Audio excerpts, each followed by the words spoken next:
sometimes I may feel like I'm in the back burner, Right. but it's not really that. It's we're evolving as humans, which is what you're supposed to do. Right. So yeah, you're marrying the unknown, and you know, again, like, how do men deal with that? How do women deal with that? So Right.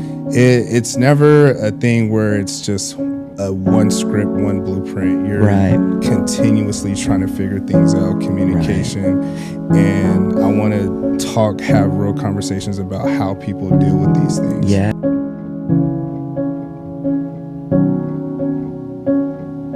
All right, ladies and gentlemen, we are back. My guy Hype, look at him though. Look. Can you tell I'm happy? Yeah, absolutely, man. I got a special one here, man. Someone I would like to call my brother for sure, who's been a mentor to me, man, who's been having my back since I even stepped into this bodybuilding world. And just a little nugget for y'all, man. He almost was my coach when I first started. So we'll get into that a little bit, man. My guy turned pro in 2020 at the North Americas. He's been in the game for longer than a decade. He's been running the gauntlet in men's physique and pro classic physique, for the past 2 to 3 years, over 20 pro shows.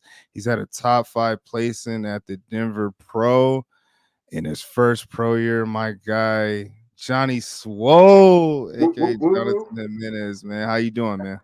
I'm doing great, brother. First of all, thank you for having me. It's an honor to be in your podcast, Inside the Mind. And like you mentioned earlier, me and John go way back.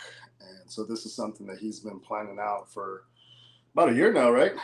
Yeah. I talked to you about this like earlier last year for sure. So it's been a little bit over a year, man. So first of all, congratulations for making this happen, bro. This is big time because, you know, sharing people's stories and, you know, trials as far as bodybuilding and Inside the Mind in particular is it's a big deal, and because I don't really see or hear a lot of people speaking about the mind. So it's like, you know, there's a lot that goes inside the mind, like you're saying. The name of your podcast, it says it all.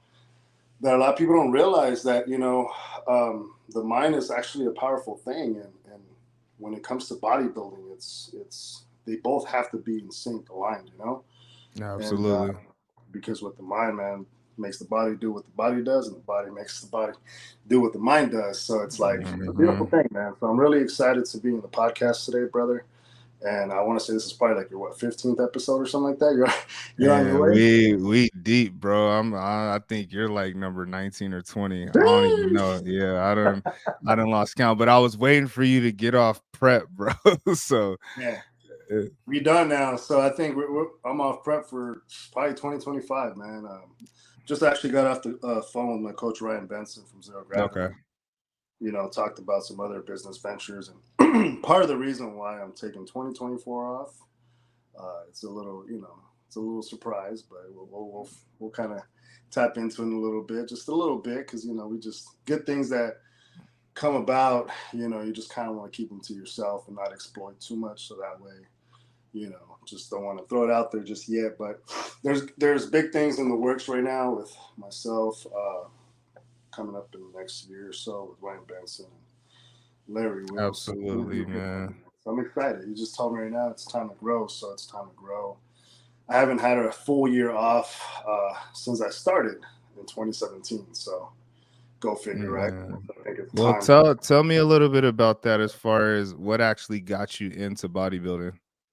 Honestly, what got me into bodybuilding, you know, it goes a long way. It goes way back.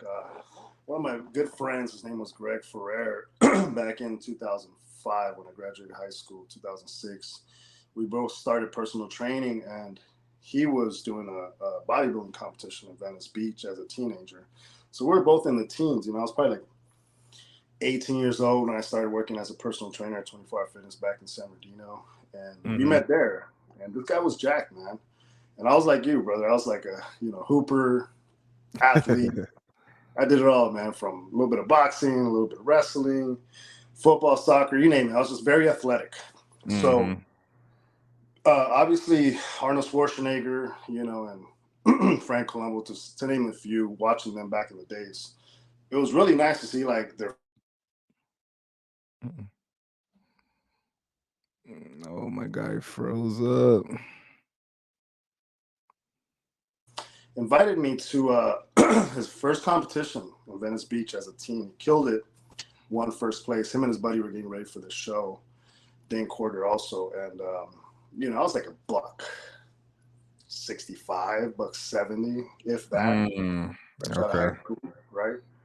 Um, or maybe 180ish. I can't remember. It's been a long time, but make a long story short, I saw these guys train like crazy maniacs, and I was just like, this was around the Jay Cutler, Ronnie Coleman, Kevin Okay. Brown era, like get big. So when I saw those bodybuilders, I was like, man, there's no way I can get that big. Like my body was just not, it's not meant for that. So I didn't know the science and nutrition of it. So I learned as I went as a personal trainer, because I've been personal training for almost 20 years and about bodybuilding about almost 18 years. So getting given hand about 20 years for both of them. But yeah, man, watching him inspired me. And, he actually told me, he's like, hey, man, you should do a show. I'm like, hell, no, I ain't wearing no damn thong in that freaking space. Because keep in mind, man, back in 2006, there was no men's physique. There was no plastic. Right. There was no bikini. It was non-existent. It was just bodybuilding and figure. That's it, men and women.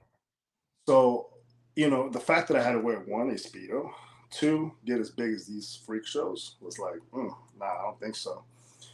So I watched him kill it. He got the overall, team championship. And I was like, man, that's dope. Like, I think I want to try that. But I don't know if I want a Speedo. So I kept training with him because, obviously he trained heavy. Like, he was hitting 60s, 70s, around our age. And I was like, man, like, I can't hit that. And every time I would, the next day after training with these guys, my chest, my back, my shoulders, my legs were demolished. So I'm just like, man, so being an athlete, we're competitive as it is, right? So, I just kept training with these guys, kept getting stronger. And then eventually he went further in his career. He joined the Marine Corps.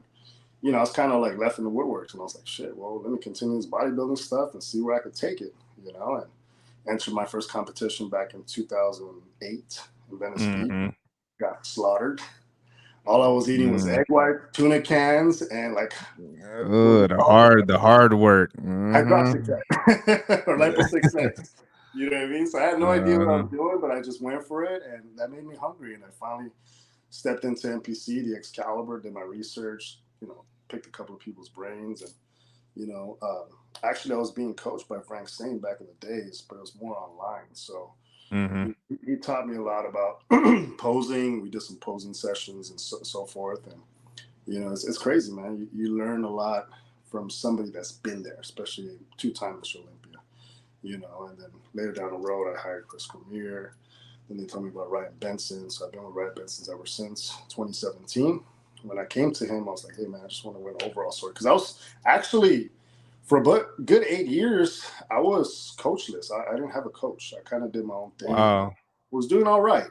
But to get to the next level, that's where, I kind of considered, hiring somebody, and someone like Frank Zane, and then Chris Cormier, and then now Ryan Benson in person, which he's in Claremont, which is a big advantage for me because how my physique progresses, and the training intensity is definitely second to none there, man. I mean, every time I leave that place, I'm beat up, and the next day I'm sore as heck. So, but yeah, man, started back in the days with my boy Greg that kind of went to his show, and haven't looked back ever since, man. You ask him right now, he'll tell you, he's like, dude, I don't know one bodybuilder has been as consistent as Johnny over the years.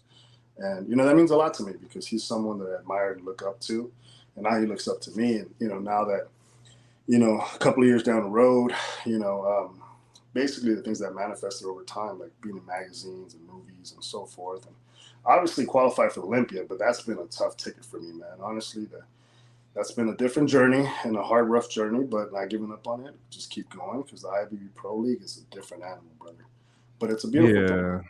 You learn as you go, and it's just.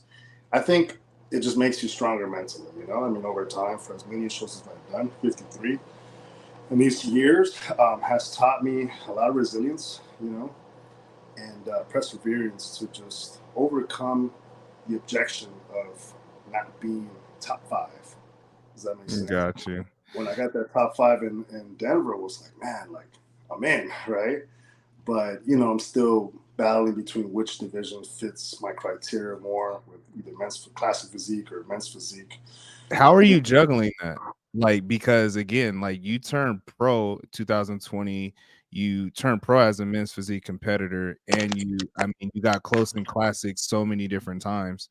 For those that don't know, like he was pretty much in those top 3, top 5 call outs for almost 2 years straight. And then he finally cracked it in North Americas. But again, like you're talking about 2 different divisions. Like, how do you juggle that, mentally? Well, I'll be honest. I've been a bodybuilding. I was a light heavyweight in the 195, 197s. I never saw myself wearing board shorts. If you asked me like 5 years ago, like, hey, we do men's physique show, I say, heck no. So I got legs, so I am not hiding those suckers, right? And Right. so, had I been trying for 3 years to turn pro in classic, and like you said, I was getting in the top 5s for the past 3 years. My first NPC national show was a Universe, and I got slaughtered. I got like 13 out of 45 guys.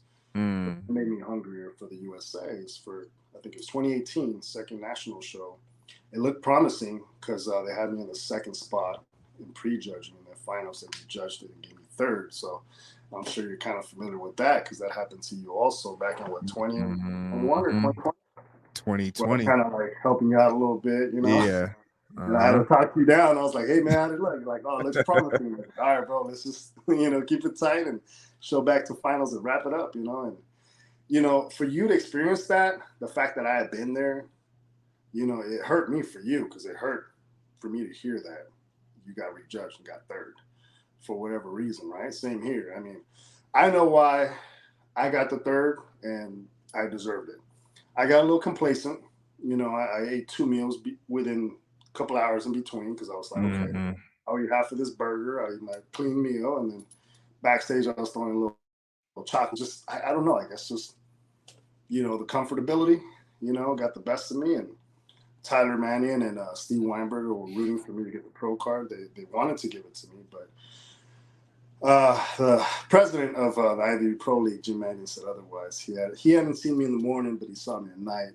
I was a little watery. I wasn't probably as tight in the morning, again because I'm Mm. comfortable. So he told them to rejudge it and to give me third, and that hurt, But Man. that actually lit a fire in my butt and came back with a vengeance. And 2020, I mean, shoot, like the pandemic, man.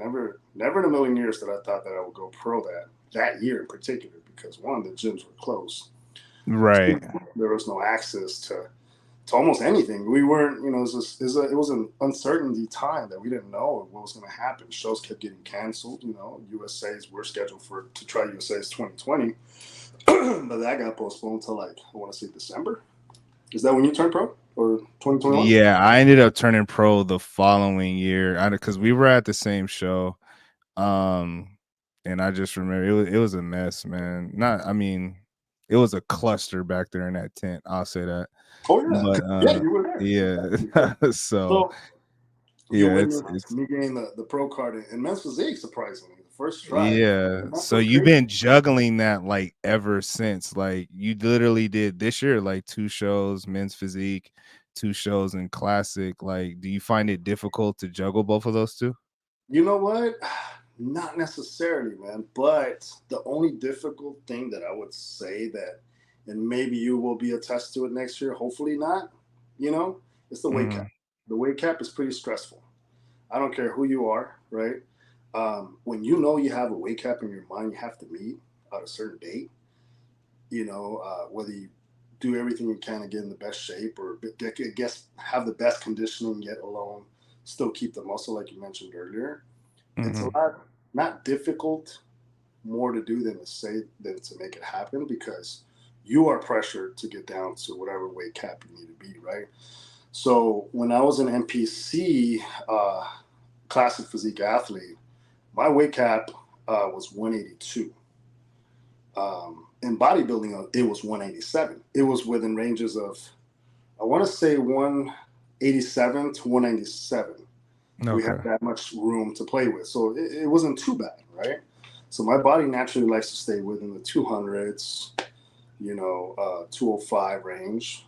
That's with, decent protocol, nothing too extreme for a bulking phase.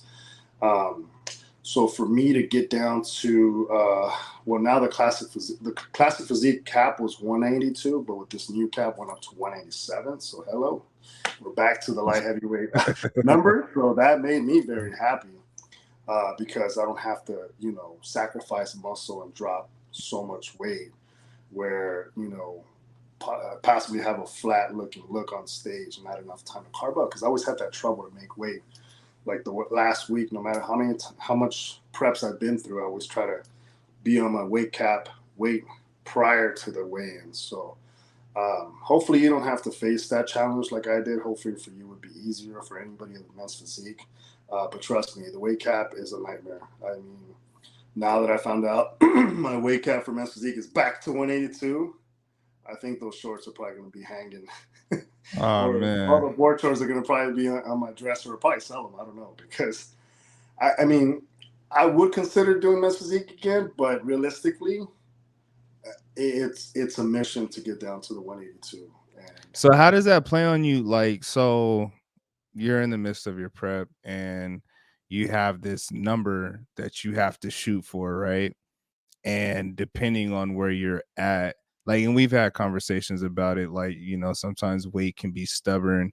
How does that play on how you're viewing it? How does that play on your body based off where you're at mentally if you feel like, your weight's just not acting accordingly? well, the thing is, the weight could be a factor of stress, number one. Number two, your sleep. Three, your hormones, right? Mm-hmm. Four, your water consumption. And then the meals you're consuming, how much of it. And then overall, the temptations of binging, because I've had that problem in the past, about 5 years ago, where I would binge eat. It took me this many years to finally discipline myself, to finally leave it alone, because I was always in situations where someone would, in particular, bake, goods or have pizza in front of me, and it was hard, it's like you can't have crack in a crackhead's house and expect him or her not to, smoke it. For real. It was tough. It was tough. I battled over the past 10 years, binge eating during prep and thinking, oh, I could burn it off. I'll do cardio, I'll train it off. No, the saying that goes, you cannot outtrain a bad diet is pretty much, it's the truth. Unless you have God-given genetics that you eat a double, and some ice cream, and the next day you have like a 6-pack and you didn't gain an ounce of weight, then more power to you. But I'm sorry. I mean, I got the Mexican Latino genes, and that skin, boy, it's like tortilla. That shit don't melt off right away. You know what I'm saying? So, Man. but yeah, man. I mean, the mental aspect of it, of meeting a number, depending how far you are, and then sometimes, of course, some of it in peak week, you're gonna drop some water, but you hopes to get closer enough or further to be ahead to have enough room to carb up, right? So, like I said, I would make weight literally the day before the show. So I didn't have a good 24, 48 hours, 72 hours of carb up. It was like 13 hours, if that, or 15. So half of the time we didn't get the look that we wanted. It's still mastering that weight cap, which now it's even better, because this last show in Puerto Vallarta in Mexico, Grand Battle, Brion's, was the smoothest prep in classic physique history for me, because I believe I was like 5-6 pounds under the day of the show. So I was able to carb up Thursday, a light carb up Wednesday, light mid carb up Thursday, and then Friday was a hard carb up. And the fact that the show didn't start till 6 p.m. was a huge. So I came in looking fuller. Conditioning was still great, but it wasn't enough. Because these guys from Mexico, man, especially the guy that won, Rafael from shit, he brought it. He brought it. So I mean, big congratulations to those guys that nail the conditioning. I know I will eventually, but it's just a matter of time, But for anybody out there that does classic physique, or the new guys upcoming doing men's physique, get ready, man, because this weight cap, it's a good thing for a lot of us, and it's a nerve-wracking thing for some of us, most of us that have a hard time dropping that weight. But not to discourage anybody. There's always ways to strategize, but again, it's a lot of key factors like the stress, the lack of sleep, the hormones, and your digestive, because that was something that you were having a hard time with and finally figured it Yeah, out. man. All those are It factors, man. took a minute for me to figure that out, man. And it's just one of those things, like, like I said, the whole point of this podcast is to introduce like the human side of it. And we all go through stuff. Like none of us is absolved from, whatever we're gonna go through. And even for me, like to have those like digestive issues and kind of cut my season short last year, like that kind of played on, my mental side too. But Yeah. I mean, I'm a, firm believer in my faith, and things happen for a reason, and you just gotta, keep pushing through. Like sometimes things happen, you get disappointed and you want things to go a different way, but ultimately you gotta just stay in your process, stay in your faith, and just keep pushing, which is, something we kind of talked about today. Because, like you said, like you've been, running a gauntlet ever since you turned pro. Mm. So you've had this kind of fork in the road where you thought about, what you actually should be doing. Can you like talk a little bit about that, and as far as like what led you to the decision to actually keep going? As far as what, to As continue far as competing? like what body, yeah, to continue to compete, yes. Yeah. It's in me, brother. I mean, Mhm. I think for me now, due to the fact that I've done 53 shows in my whole career, Sheesh. just in the NPC national level and 20 something in the pro league, I had to switch my mindset from winning first place only or qualifying only that day of that show that I picked to now just going into that mentality of not having the expectations that I once had. Because I mean, the fire's still there, the desire, the passion, the love for the sport, and of course, the ability to want to win a show one day. It's Mhm. always going to be embedded in me, but the fact that I've gotten more, not losses, but lessons, so to speak, because I don't consider Mhm. every time I got on stage, I was making improvements, at least in my eyes. Other people, who knows or what the heck, whatever they would say. Obviously, for me, um, the lessons that I've learned from not placing these past several shows have made my mind a lot stronger, and also enjoy the process, the journey of getting on stage and displaying my physique as my hard work to have that stage time to show off my physique of the 12, 16 weeks of sweat, tears, and all the hard work that I put in. So my Mhm. mentality has changed a lot in a sense, because obviously I haven't been in the top three, so to speak. So now I go in with it more of a outlet of having fun with it, having a good time, and not having that sour patch face, mouth. Yeah, it stings still not to crack the top five and be second, third, whatever call out. It stings. I don't care who you are. It's gonna hurt a little bit, right? But Mhm. it doesn't hurt as much anymore. Like it's kind of almost irrelevant now. It's kind of like, okay, well, shoot, Hmm. it didn't happen this time, so let's keep strategizing. Let's keep getting this data, collect this data, talk to coach, and then obviously, I suggested myself personally, told him after this last show for the Titans Grand Prix. I said, Ryan, I think it's time to take a whole year off, coach. And he said, yeah, I think it's definitely needed. You need to definitely build and develop if you're going to stay in classic physique. Because I always get told by the judges, always, from Steve Weinberger, Tyler Mannion, Tarek, Tamer, Sandy, I always get the same feedback. You have an amazing shape, great proportions, conditioning has to be better. You got to be harder. So I'm just like, damn, like I can't get it what they want. So it's just, obviously let's keep growing the physique more, because the classic guys are a little bigger. Like I'm looking at competing guys with, C-Bum and Gabby. Mhm. So these guys are established weight, a little bigger, right? And Tyler did tell me actually that I need a little bit more size for classic, but although he gave me the pro card in men's physique, so it's like, and that's why I kept trying both divisions, men's physique, Got you. because I was trying to find myself a home where I thought men's physique would be the one, but then I was doing classic because ultimately I love classic physique, the posing, the aesthetics, the routine. We get like a 2 minute 30-second routine that I personally choreograph almost all of them. Mm-hmm. And then men's physique, on the other hand, it's about a minute or so. You don't have that much time, but you have to perfect your posing when you're on that stage in front of the judges. But I mean, to balance both of them out, back to your question is, because this year I did 4 shows. I started off with the Tijuana one. I did classic. Then I went to men's physique. Then I went to classic, and then ended my men's physique. Right.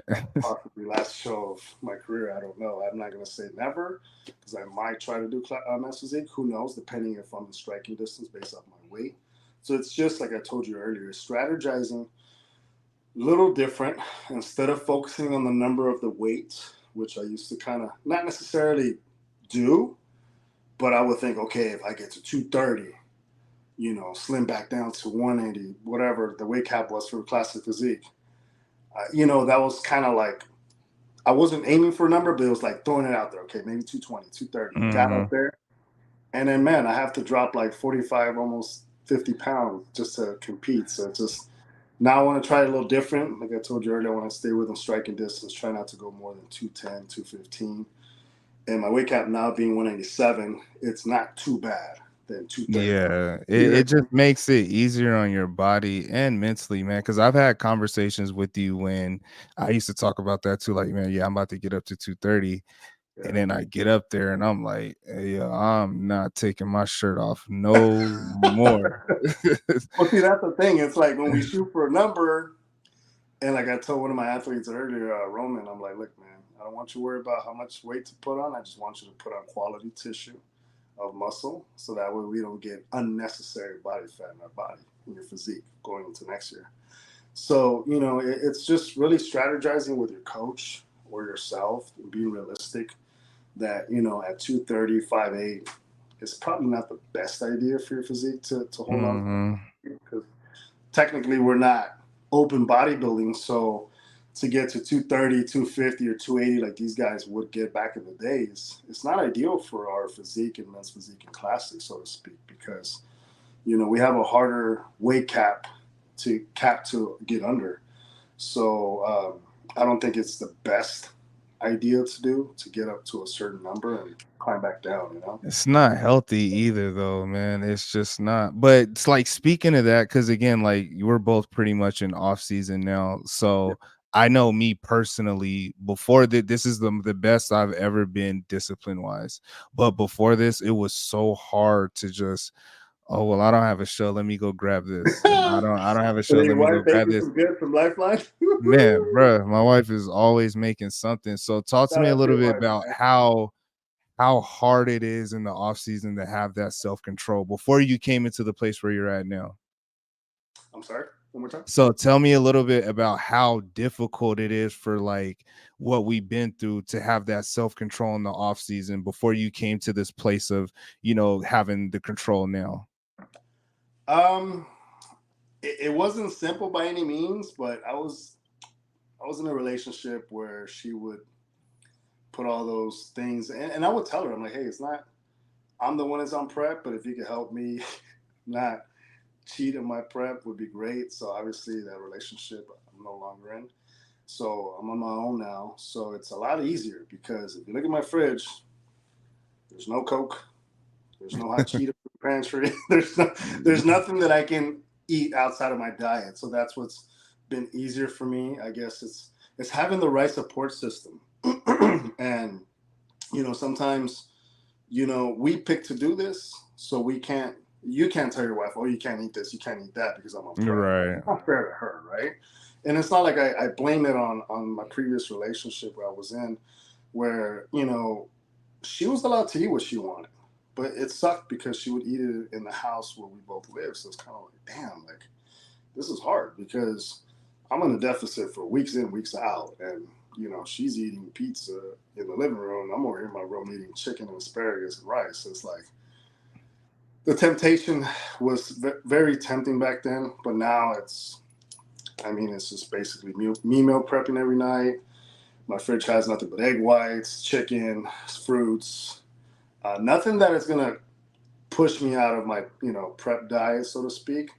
So Mm-hmm. that's been the difference over the years, that now I have more self control, more than anything, because there's nothing in my house that I can go buck wild.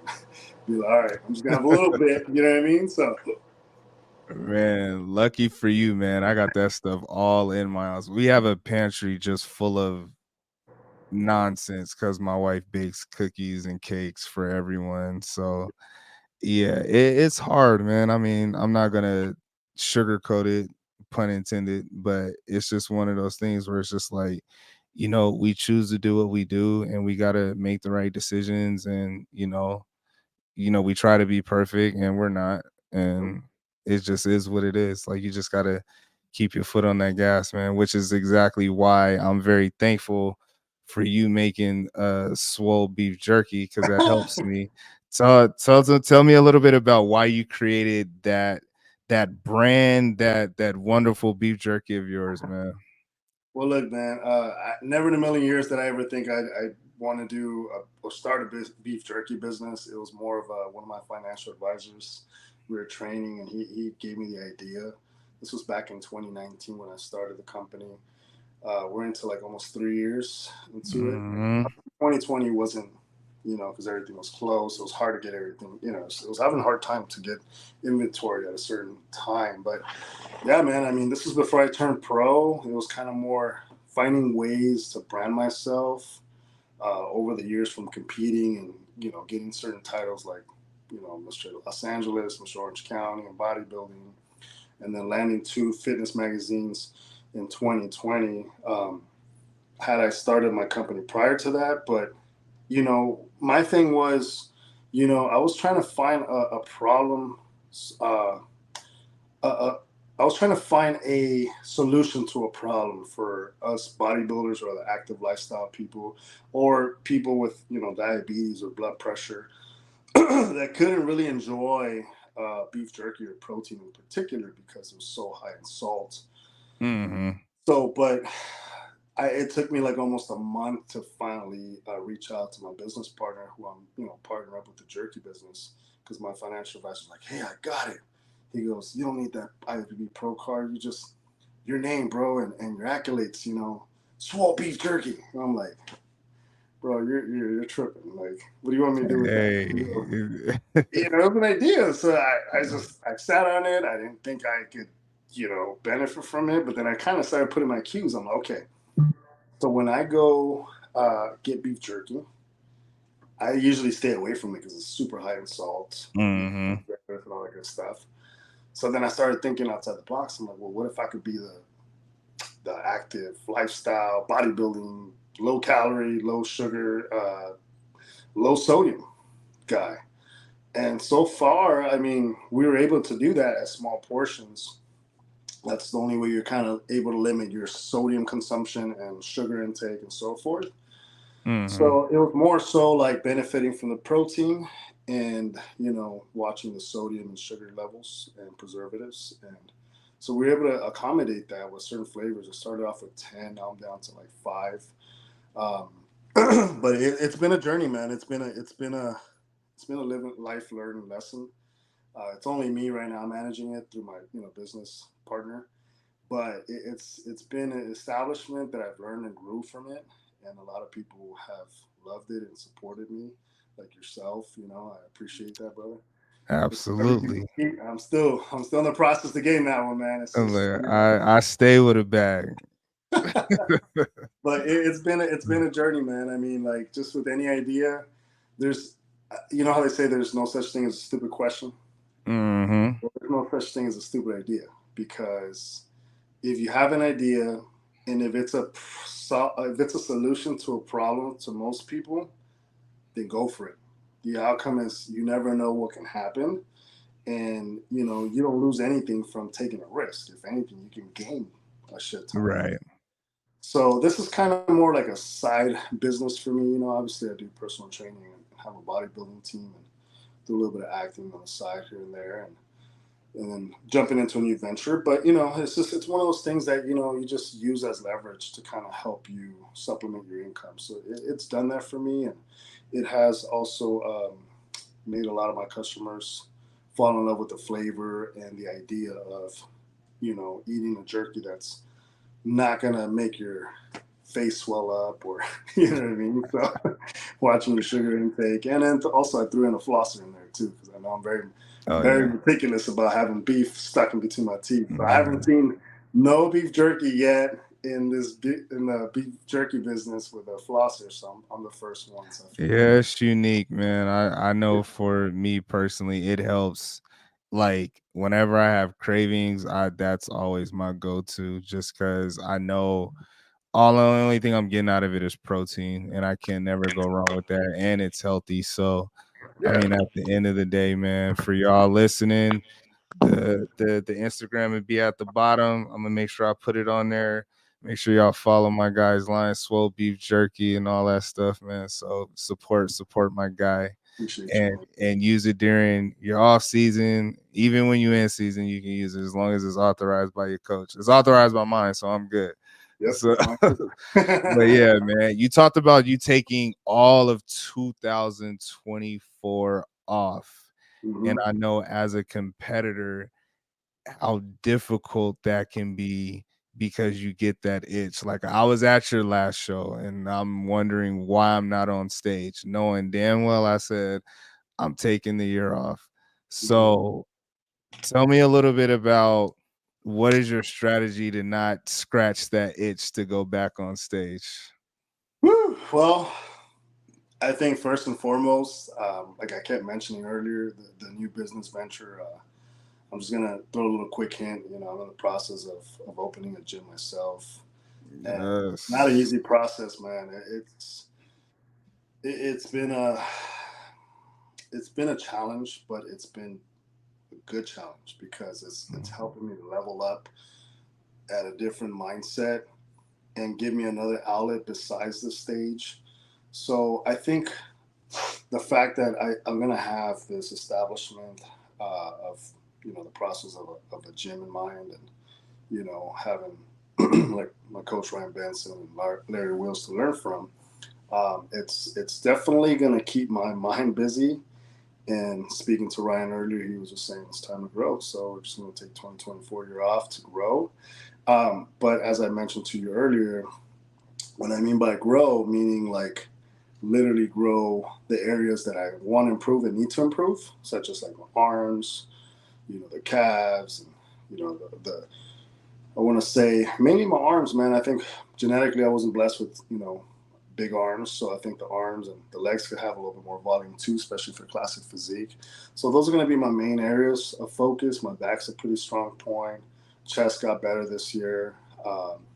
But definitely the arms, the legs a little bit more volume, and the conditioning. Having to find a Mhm. strategize to way to strategize to get that conditioning nailed for upcoming 2025. So even though because I'm not going to be on the stage, that doesn't mean 2024 I'm just going to be at a certain number and not feel good about myself because I've Mhm. told you before and I've given athletes and clients ideas, lifestyle clients, that you know from spring to summer, stage or no stage, let's get shredded. Let's get you know beach ready, right? Mhm. Fall winter, you know, you don't want to be as shredded, but you know, you put a little bit of body fat on, but you want to hopes to put quality muscle density tissue on too. So I think more so my mentality is going to be more of really watching the diet strictly more than the past years because now it's just me on my own. So it's kind of like there's no temptations and there's no reason for me to eat out of my diet every day because that was usually Right. the off season was all right. Well, I could have pizza tonight. Well, tomorrow we have burgers. The following day we got sushi. You know, what I mean? Like so. I think even now, being 2 weeks in the off season now, I think my mindset has actually adapted to the food and mainly having to prioritize whole foods and not neglecting the refeeds. I'm looking at possibly 2 refeeds a week, one in midweek and one in the end of the week. So that Okay. way I won't have too much of a leeway of like, oh shoot, I'm craving In and Out, or I'm craving sushi, or I'm craving, because even sushi is actually not even like a really cheap meal, but it's just high in carbs. But in the off season, you can afford that with just making sure that when I weigh myself, it's not going up, and making sure that when I'm out and about, making healthier choices. If it's not a meal prep food, that's chicken with some carbs, complex carbs. So it's strategizing and experiencing over time, the temptations of where you're at, who you're with, and whether you want to develop and get better or not, because it ultimately comes down to you, man. This is the beauty about the bodybuilding. It's a one man sport specifically, meaning like it's all on you, 24 hours a day, Mm. 7 days a week. You decide, you dictate to drink your water, to meal prep your food, to eat every so however many times a day, to do your training, to do your cardio, to do some posing, to live your lifestyle, to be a father. So there's so many factors that bodybuilding entails, not just, the training aspect of it, because you have to be able to balance everything out, you know. But I think now, just knowing that whole foods is the way to go, it's definitely going to be my priority, and I think, 53 shows, I think I've had what I wanted in the past. It's always going to be there, But it actually feels good when you eat super clean for 3 4 days straight. And if you throw in a little dirty meal, it ain't gonna hurt you. Your body's actually gonna get shocked from it. That's what we call it, a refeed, because you're eating whole foods, and then all of a sudden you're throwing like an In and Out, or slice of pizza or two, and you're just like, damn, that was delicious. But okay, I didn't feel like I felt a little bloated eating that, so I don't think I like that feeling. So it's just a matter of like self control over time. Right. It comes with time and experience, and some youngins, like I was, um, don't have that. And that's just one of those things that you just gotta take in consideration, depending on your hunger, and how bad you want it. I would say that over time you just kind of adapt to let go of those things and prioritize what's important. Like I said, man, I told you earlier, man, I think a year off for you will be good. Can you hear me? Yeah, I hear you. All right, cool. Like I was saying, I think a year off you'll be good, because I remember you was telling me the same thing as far as like when I was telling you I got school, I got this, I got that, and you was like, bro, prioritize all that stuff. That stage will be there, and I'm pretty much returning the favor as far as the same thing, bro. And So you, I'm gonna take that in consideration now, because like I was telling you, and now you telling me, and then Ryan Benson telling me too, both agreeing. And the fact that I'm gonna have so much on my plate too, uh, next year, it's gonna be something to look forward to, a different venture, because I just turned 35. I'm a master's now. yeah.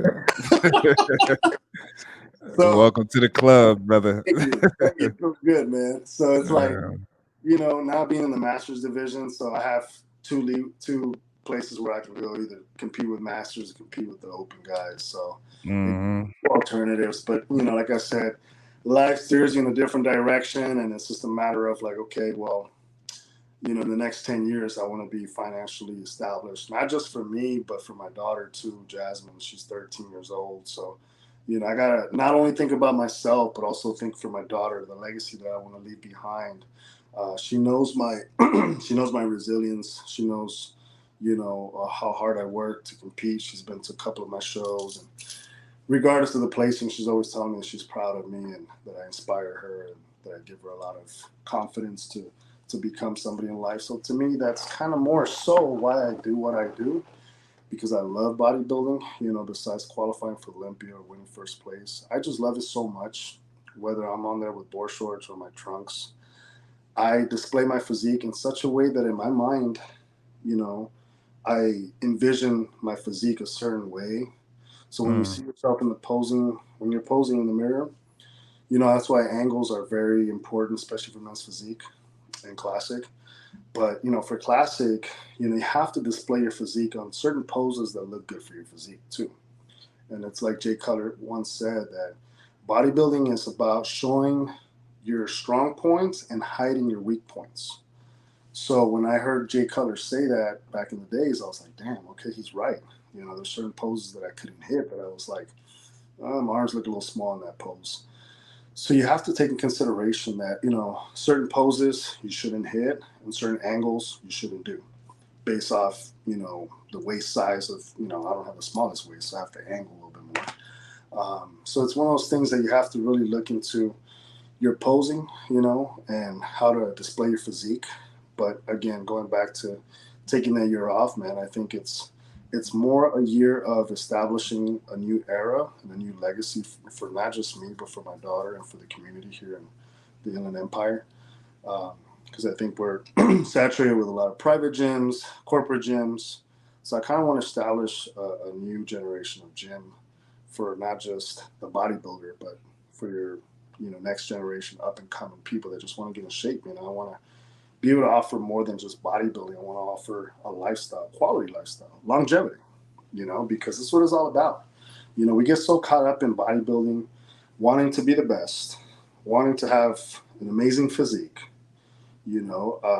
But in the midst of all that, man, you could lose the family, you can lose a relationship with your daughter, Man. lose the time that you had when she was a teenager or a toddler in your situation.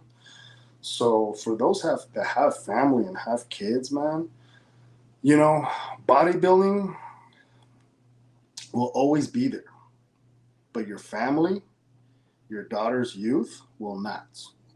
So if you neglect that over time, I'm sorry, man, you don't get that time back. So it's important to really take in consideration what's important in the now and what's important in tomorrow or 10 years from now. So I think that's why, I mean, having to do all these shows, I've overwhelmed myself with so many stage presence times being displaying my physique that it's like, okay, I, I've proved enough that I'm a decent, good bodybuilder.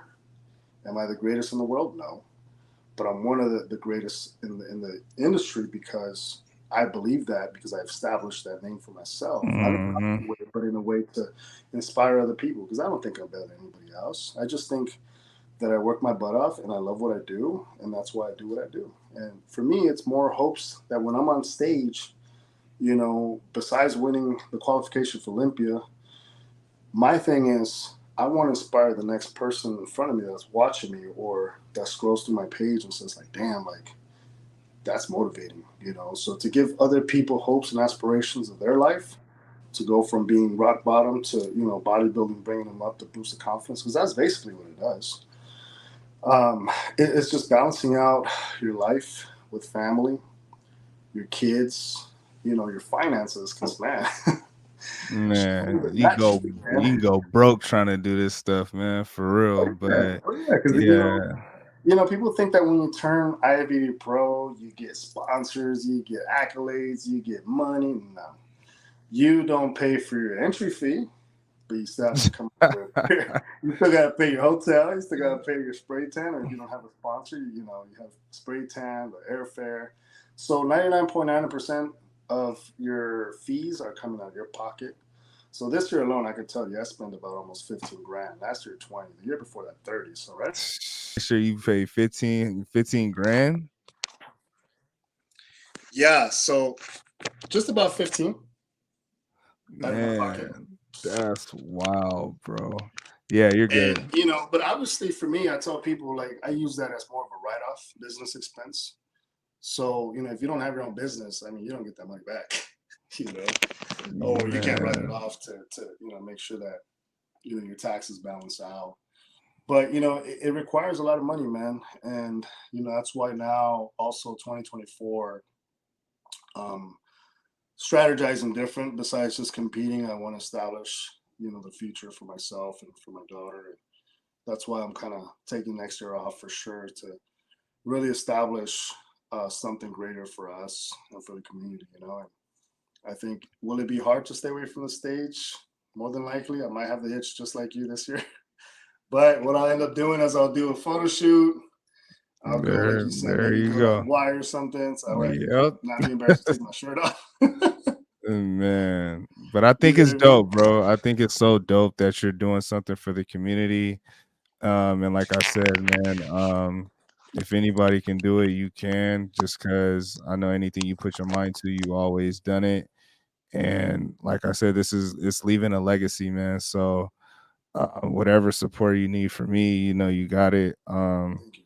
Of course, I'll be in there, man. So, last thing I'll let you leave with is for those who are trying to get into the sport, like, because you've coached a lot of newcomers that just want to try to get in. So, what's one advice that you can give them? For those coming into the sport new, Yep. um, you know, be coachable. Um, don't get information from 20, 30 different bodybuilders or influencers or scroll to TikTok and hear everybody else's plan because their plan may work for them, may not work for you. Stay positive through it all. Do your research. Have a good mentor, coach that has accolades, that's been where you want to go, that has accomplished what you want to accomplish. Because if you just hire a no blow Joe, chances are that you'll learn something, but you'll never sympathize or connect with that mentor or coach because he or she has never been there. So my thing is find yourself a resourceable coach or mentor that can be there for you, that can show you how to do things properly without damaging yourself or your health or your mind, because that's what this podcast is all about. Mm-hmm. Keeping your mind very, very, very open for different ideas and having a spiritual side as far as a belief faith system for me as God number one has been one of the biggest attributes of me not losing my mind or losing Man. my sanity. So being connected mentally, emotionally, physically, spiritually, they all have to be aligned. Whatever is it that you believe in, I don't condemn anybody from not believing in God, but my thing is my faith has been always my number one priority. Putting God prioritizing is number one of how to live my life and how to raise my daughter has made a world of a difference. Meditating, you know, uh, venting with either your coach or someone you trust, because Mm-hmm. you're gonna go through a high roller coaster of emotions in this lifestyle sport industry that you can lose yourself in the process because of not getting the placing you want. So don't let the placing dictate you as a person or who you are or not being worthy. So having fun with it, learning, and having a positive attitude, man.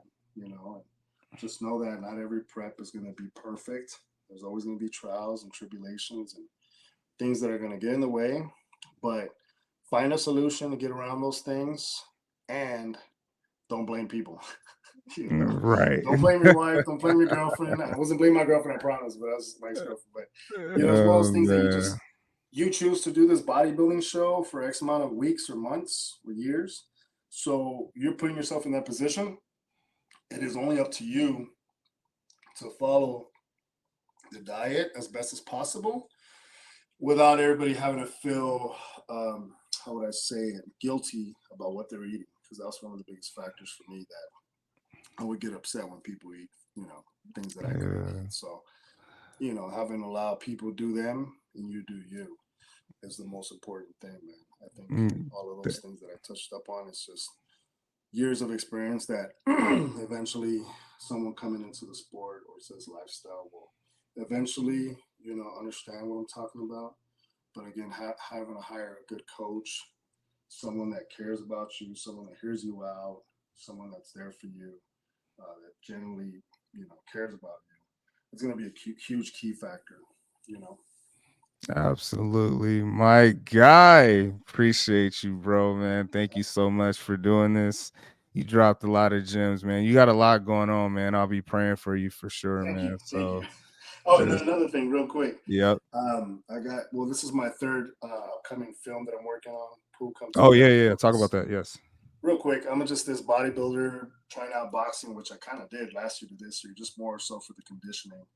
But I'm supposed to have this fighting scene next month, either in Las Vegas or um, at the Reynolds gym where we're at, the old self-made in the ring. So basically, the director's mindset for this movie is introducing me in part one, almost at the end. Part two being the movie about me being the main character, kind of like a Creed slash Rocky saga. Probably 4 or 5 movies of that. Just depends how well we do and how good I look in the movies. Which next month's going to be 1 year of training with my coach, also a professional boxer in his industry, Joshua Suniga, out of the Reynolds gym where we're at, and self-made, the old self-made. And so yeah, working with him has definitely opened my opportunities for different doors. So That's that's dope, another reason bro. why 2024 will be out of the question, because who knows where life, God will throw me in what direction, whether it be with the gym, making more movies. It's one of those things that bodybuilding did open up multiple Uh-oh. opportunities. That was Right. my hyperbole. It fell Nah, down. you're good. So, bodybuilding is a beautiful thing, man, for a lot of people that struggle with addictions, heartbreaks, breakups. Bodybuilding saved my life, like how Dark Sport, says that bodybuilding saved our life. And it did for me too, because it led me where I'm at now, the person who I am. It definitely stopped me from doing things that I was doing back then that could have ruined me as a person now. But Mm. yeah, man, other than that, I mean, life is steering me in different directions. And I don't feel like bodybuilding is coming to an end, but it's the era of it. It's halfway through, and I can only do this for so long. Turning 35, my body's still in its prime, but just like Kobe Bryant, man, he entered the league when he was 18. That's kind of where I'm at, So I got Right. a good 3 5 years in the making to try to qualify for Olympia. But if it doesn't Well, happen, I won't be mad. well, look, man, you got movies, beef jerky, gym, your daughter. Look, I, all in all, what I take from this is no matter what, man, you're very blessed Thank you. and successful at everything you do. So if anyone takes anything from all the gems that you dropped today, no matter what, as far as all the shows you've done, and you are a risk taker that likes to cash in on your risk because you're in the presence of greatness, you're in the presence of support, you're in the presence of God, and you stand strong in your faith, which is the things we talk about often. So just keep going, man.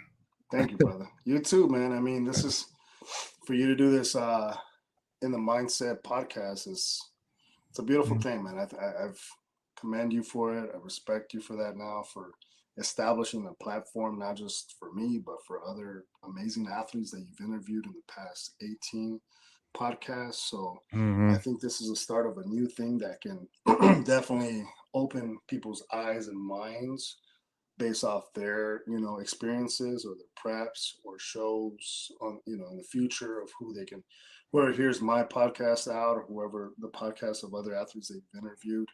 I think it's definitely a beautiful thing to establish such a movement podcast platform for you to you know interview people, what their mind goes through, or what they've been through as far as a testament of being a prep or off prep. Hmm. So it's something that we've talked about that doesn't talk, doesn't be spoken about so much. So the fact that you're doing this, man, it's opening a new uh, doors for others to tune in and be like, damn, exactly what he or she's going through. I can relate to that. So testimonies and stories of people's trials are very powerful, man. So what you're creating here is more than just the mind, but it's for the people. It's like Yes, people need to yes. hear the truth, man. People need to hear that bodybuilding ain't cheap. Bodybuilding ain't easy, and to have the right mind for it, it's going to require, experience and time in the industry to, or the sport lifestyle to really captivate what you're made of, or if it's even made for you. It's not for everybody. Yeah, well said, man. Appreciate you, bro. We'll see y'all on the next one. Hey, Peace. all right, my brother. Have a Uh, blessed night, man. Thank you so much. yes, sir.